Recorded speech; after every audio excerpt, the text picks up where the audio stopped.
Okay, this is a much needed video. It's gonna be super, super, super fast. By JSNIP 4 standards, 2 or 3 minutes, maybe even quicker. The the pillar ICO. You know, I got people emailing me left and right. It says Americans can't, join. What's up with that? Why can't we, I'm going to clarify that once and for all, because this applies to like every ICO that's out there that says the same thing, and many of them do. You're American, you can't join. Number one, people are using the Tor, T-O-R, browser to go visit these sites to get the address to join the ICO, because the Tor browser uses a proxy in another country so you can browse the internet. Therefore, their site won't block you. Having said that, I really wish these ICO companies would stop that nonsense. It is utter nonsense that they're doing it in the first place. Even with the FATCA laws or whatever, where any American doing anything in their country, they have to report on. Even if the country doesn't comply with that, it should not affect cryptocurrencies even kind of. I've spoken with 2 different lawyers that I know about this type of stuff.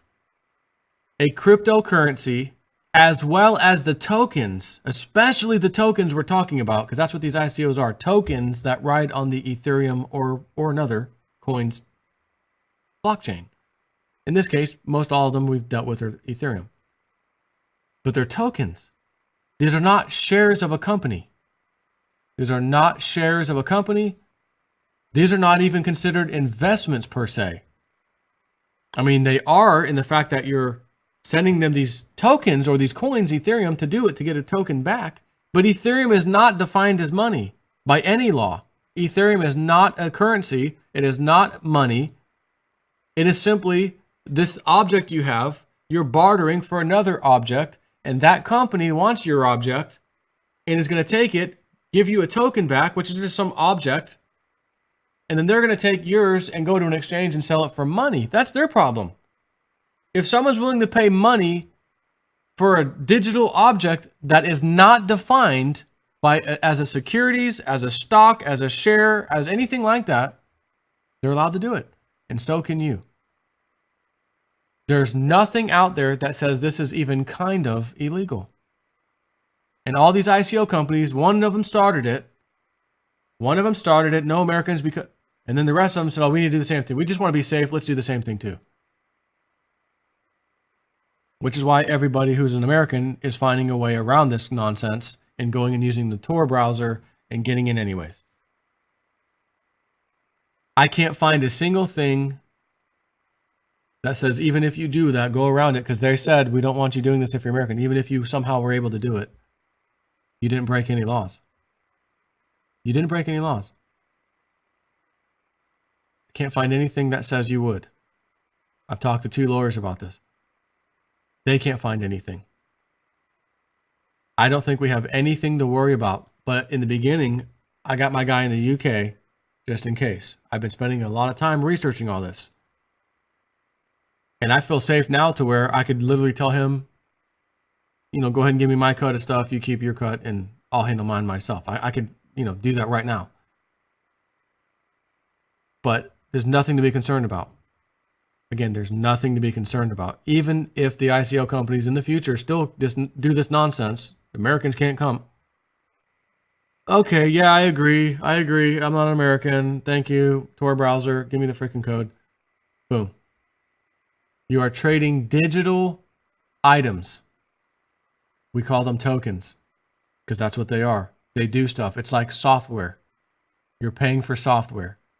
Software is not defined as a tradable security on Wall Street. You are doing nothing wrong whatsoever. The day may come where the Security and Exchange Commission says we need to change some definitions. And they may say cryptocurrencies are securities. And then we'd have to say, okay, but is a token that rides on the cryptocurrency blockchain also considered a security? And they'd have to clarify that. And you know what? If they ultimately say one way or the other, yes, these are securities, and that's the new definition, that doesn't mean you're in trouble because you did it, a month ago when it wasn't the definition. No. nor does it mean you're going to be in trouble anyways. All that really changes is that you have to think of it as a security. And therefore, if I'm doing this in another country, you guys are providing this token, and you're from Switzerland or wherever, you know, a lot of these guys are from Switzerland. I need to report for the Security Exchange Commission rule such and such that I've got an asset outside the country. Okay, so what? You're going to pay your taxes anyways. You're not going to get around that. Because when you go to cash in your tokens to get Ethereum back and then transfer the Ethereum to your exchange, such as Gemini, and then unload them for cash, they're reporting it to the government, of course. And so you're going to have to. This is capital gains. You're going to pay your taxes. I'm going to pay my freaking taxes. There's nothing illegal. There's nothing illegal. So don't feel nervous. If you're an American and you don't want to play the game because you're nervous, then sorry about your luck. Don't do it. But I can't find anything. And I'm reading the laws and I'm reading the rules. And again, I've reached out to a couple lawyers I know.